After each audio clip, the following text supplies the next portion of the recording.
Herzlich willkommen zum weiteren Video bei Perfect Green. Ihr seht hier zwei nagelneue Sterling. Warum die neu sind, warum wir zwei neue bekommen haben, das seht ihr in diesem Video. Viel Spaß!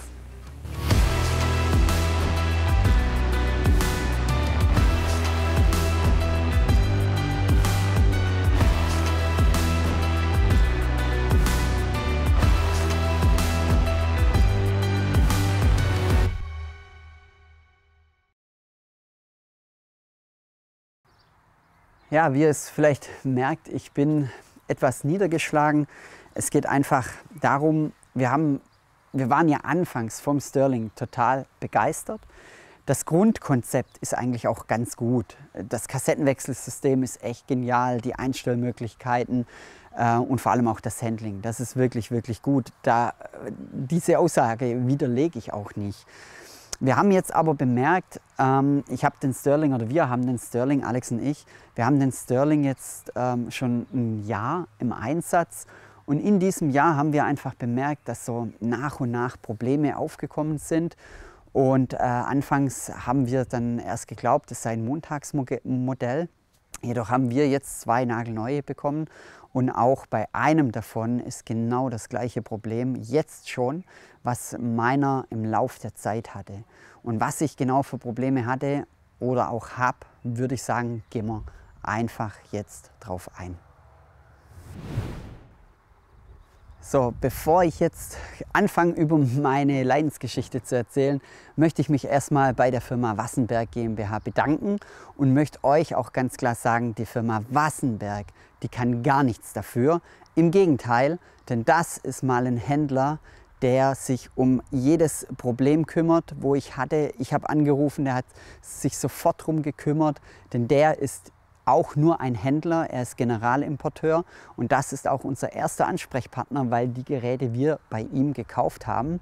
Und wie gesagt, die ganze Truppe bei Wassenberg kümmert sich sofort um alles und die sind wiederum die Kommunikation zu der Firma Elliott Motors nach England und alles, was wir im Prinzip für Probleme hatten und haben die sofort weitergeleitet und da muss ich sagen, mega schnelle Reaktionszeit, die sind immer mega höflich, ging alles wirklich zu unserer vollsten Zufriedenheit und deswegen möchte ich auch vorerst erstmal sagen, alles was ich jetzt sage, geht natürlich nicht gegen die Firma Wassenberg, sondern es geht rein konstruktiv, beziehungsweise es geht etwas gegen die Qualität von der Firma Elliott Motors, denn da muss ich ehrlich sagen, bin ich nicht mehr überzeugt, denn ich bin einfach der Meinung, ein Mäher, ich weiß nicht, was aktuell der Preis ist, ich weiß nur, was wir bezahlt haben und wir haben komplett mit allen Kassetten für zwei Mäher um die 14.000 € bezahlt. Und Leute, ganz ehrlich, da muss ich einfach eine Qualität erwarten können. Wenn ich mir einen Porsche kaufe, dann ist es einfach so, dass die Qualität gut sein muss. Fakt ist, es hat angefangen, wir hatten, und jeder, der auf Insta ist, und ich glaube, wir haben auch mal ein Video darüber gebracht oder wir haben auch mal was gesagt. Es hat angefangen mit der Bürste, dass die Bürste nach 3, 4, 5 Mal Bürsten komplett zerfetzt war. Einzelne Bürsten waren raus. Das ist eine neue und da muss ich auch wieder die Firma Wassenberg loben. Wir haben es reklamiert und wir haben es sofort innerhalb von 2, 3 Tagen eine nagelneue Bürste bekommen, ohne Jammern, ohne Meckern, gar nichts. Also wirklich Top-Service. Und auch die Firma Elliott Motors hat gesagt, da stimmt was nicht. Wir bekommen natürlich eine neue. Was jetzt letztendlich rauskam, weiß ich nicht. Ich habe auch nichts mehr gehört. Ich weiß nur, dass wir zwei neue haben. Mit der wurde jetzt erst dreimal gebürstet. Bisher ist es noch okay, wobei ich jetzt auch extrem penibel drauf achte. Und ich muss auch sagen, die ein oder andere Bürste könnte ich schon wieder meinen, dass die wieder anfängt abzuknicken. Sie ist auch wieder etwas weicher, aber das werden wir noch sehen, ob es da besser wird oder ob hier auch die gleichen Probleme sind wie bei der ersten Charge. So, Fakt ist dann, dass ich mein Mäher, jetzt muss ich schauen, das hier ist mein alter Mäher, das ist mein neuer, das ist mein alter Mäher, das ist den, wo wir auch ein Review gemacht haben, wo ich jetzt ein Jahr gemäht habe. Ja, was war mit dem? Also, ich fange mal an, ich war, wie gesagt, anfangs mega zufrieden, Top-Schnitt-Bild, Die Schnittqualität haben wir von Anfang an bemängelt. Da haben wir ein starkes Backlapping machen müssen, wo ich auch sage, es kann nicht sein, dass eine Spindel, die von Werk ausgeliefert wird, so unscharf ist und so reißt. Alles gut, habe ich dann selber in den Griff bekommen. Und alle anderen Spindeln wurden ja dann auch nachgeschliffen oder neu angefertigt. Alles okay, möchte ich nicht nochmal drauf eingehen. Aber Fakt ist, dass im Laufe der Zeit der Mäher, wenn ich gemäht habe, immer auf der linken Seite immer mehr eine Kante reingeschnitten hat. Und je nach Licht, und wir haben hier natürlich extrem tiefstehende Sonne, hier ist ja alles offen, die Sonne geht da drüben unter und dadurch sehe ich immer abends schön über meinen Rasen drüber. Und da habe ich gesehen, dass die Kanten immer mehr werden. Und irgendwann habe ich es dann auch reklamiert bei der Firma Wassenberg. Die haben sich gleich wieder drum gekümmert, haben gesagt, gar kein Thema, wir reklamieren das gleich. Da passt was nicht, das darf natürlich nicht sein. Fakt ist dann, dass dieser Mäher über die Winterzeit dann nach England ging, zur Firma Elletmores. Die haben den Mäher komplett durchgecheckt, weil ich auch der Meinung bin und war, dass die Höhenverstellung immer schwergängiger ging. Ich habe dann hier mal alles weggebaut, habe es auch mal geölt, habe es geschmiert, aber sie ging dann trotzdem relativ schwergängig. Ich habe es reklamiert, der Mäher war dann in England, 6 Wochen, 7 Wochen, alles okay, klar, mit Versand, ich brauchte ihn ja eh nicht, wir hatten Schnee. Und die haben den Mäher komplett zerlegt und haben komplett durchgecheckt. Hier wurden sämtliche Teile überprüft, gemacht, alles gut. Ein Teil wurde auch ausgetauscht. Und zwar diesen Bereich hier, der vordere Bereich, der war hier seither offen. Das hier, da war hier seither offen, da hat man den Rasenkamm einfach nach unten rausschieben können. Der ist jetzt zu, auf der anderen Seite auch. Ich habe den Mäher wieder bekommen. Die haben den Mäher gerichtet, so dass von links nach rechts kein Höhenunterschied war, weil ich habe festgestellt, bevor er nach England ging, dass ich hier einen Höhenunterschied von der Seite zu der Seite über 1 Millimeter hatte. Und das war der Grund, warum ich eine Kante reingeschnitten habe. Wie gesagt, Mäher kam, alles gut, habe gemäht, Start, Eröffnung, Video gemacht. Und beim zweiten Mal mähen ging es dann los, beziehungsweise was ging los? Gar nichts. Ich habe 3 Bahnen gemäht beim zweiten Mal mähen in der Saison. Und das zeige ich euch, was dann passiert ist. Und zwar habe ich hier gewendet, 2, 3 Bahnen gemäht und dann war Folgendes. Er sollte jetzt vorwärts fahren, er fährt aber nicht vorwärts. Und zwar habe ich dann hier aufgemacht, nachgeschaut, Motor dreht, der Zahnriemen dreht, es dreht alles, nur er setzt die Kraft nicht mehr um. Mega ärgerlich, wie gesagt, Saison beginnt, Mäher kaputt, irgendwas mit dem Differential, mit dem Antrieb, mit dem Mitnehmer, Zahnrad, keine Ahnung. Und ich habe dann auch gesagt, ganz ehrlich, ich schraube das Ding jetzt nicht auseinander. Der Mäher ist nicht mal ein Jahr alt, sehe ich nicht ein. Jetzt reicht's, ich hätte gerne einen neuen.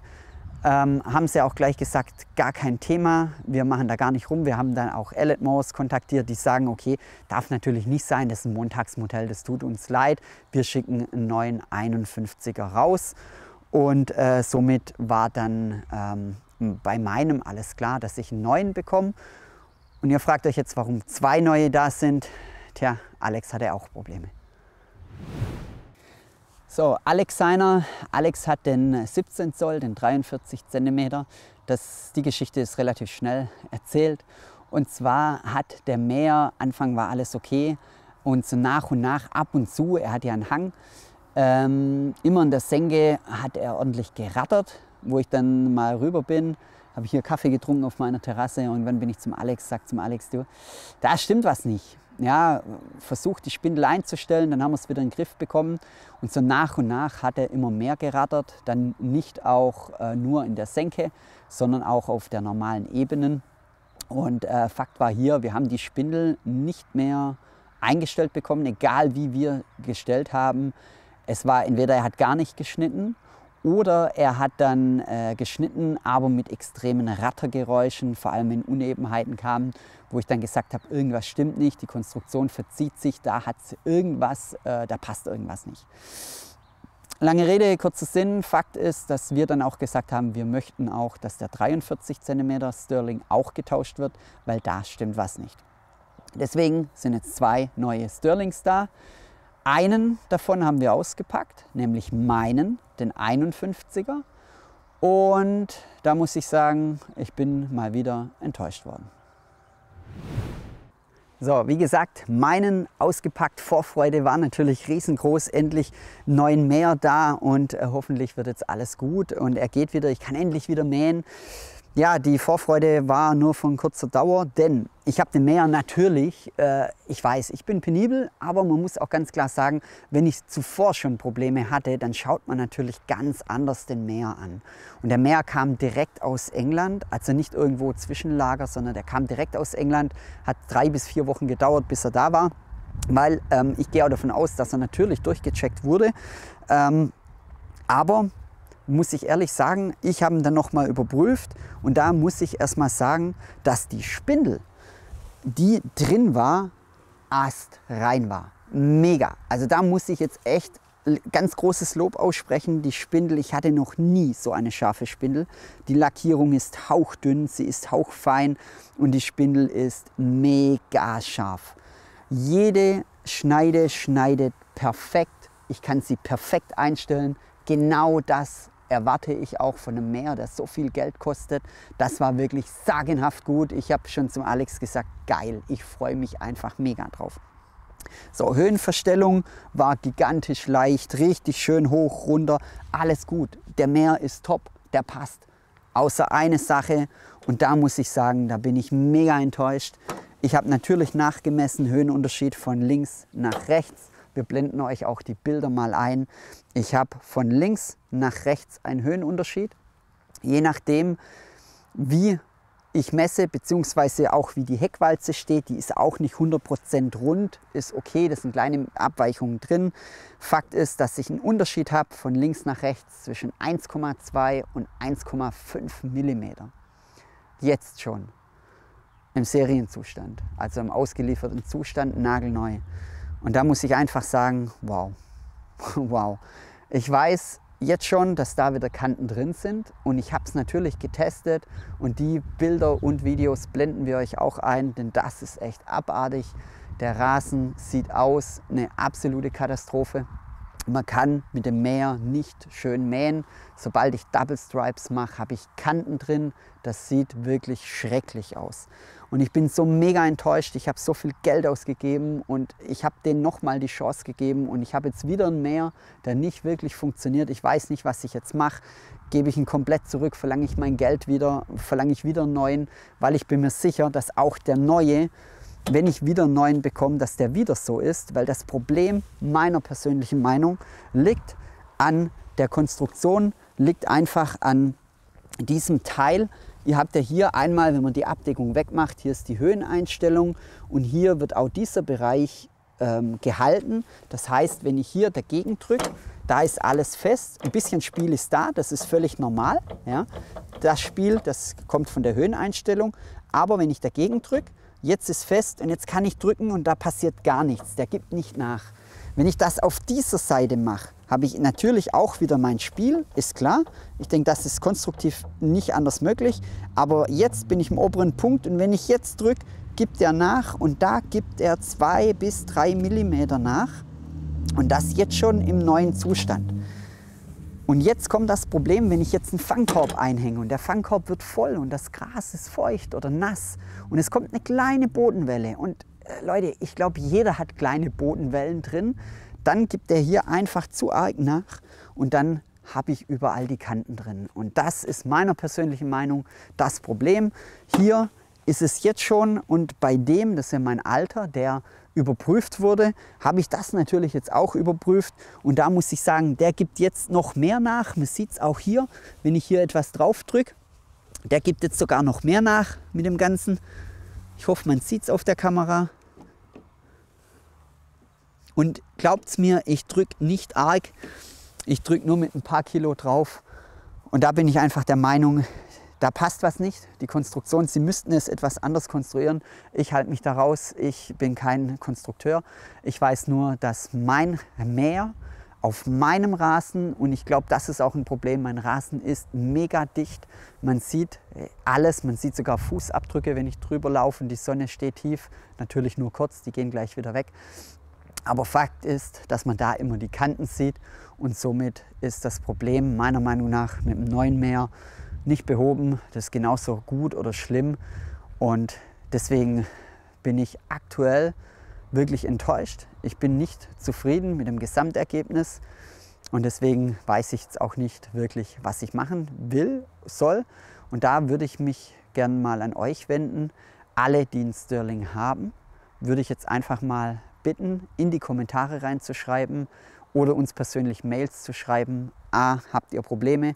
Wenn ja, was für Probleme? Oder seid ihr vollstens zufrieden? Oder ist euch das vielleicht noch gar nicht aufgefallen? Oder habt ihr die Probleme nicht? Weil vielleicht liegt es auch doch wieder nur an dem Mäher und ich verlange einfach nochmal einen neuen. Ich weiß nicht, schreibt es doch einfach mal in die Kommentare. So, nochmal für euch zusammengefasst. Ja, wir waren anfangs sehr überzeugt, deswegen vielleicht auch euphorisch, aber auch zu Recht, weil der Mäher war echt mega gut. Mittlerweile überzeugt er mich nicht mehr so, zumindest für das Geld. Man muss immer Preis-Leistung sehen. Ja, es ist Jammern auf sehr hohem Niveau, aber ja, der Mäher ist preislich für einen Privathaushalt, muss ich ganz klar sagen, Champions League. Es geht natürlich immer teurer, klar, aber ich bewege mich hier in einem Privatbereich. Und deswegen bin ich der Meinung, darf ich auch bessere Qualität erwarten. Fakt ist, dass wir natürlich die Probleme, die der neue Mäher hat, jetzt auch wieder bei Wassenberg angesprochen haben und auch der sich sofort wieder darum gekümmert hat. Das Ganze läuft jetzt natürlich weiter, läuft an, und schauen wir mal, was da rauskommt. Ich bin auch mal auf das Statement von Elletmos gespannt, was die sagen oder wie es weitergeht. Wir halten euch auf jeden Fall auf dem Laufenden. Wenn Fragen sind oder eure Meinung, bitte gerne in die Kommentare. Wir freuen uns. Bis zum nächsten Mal. Ciao.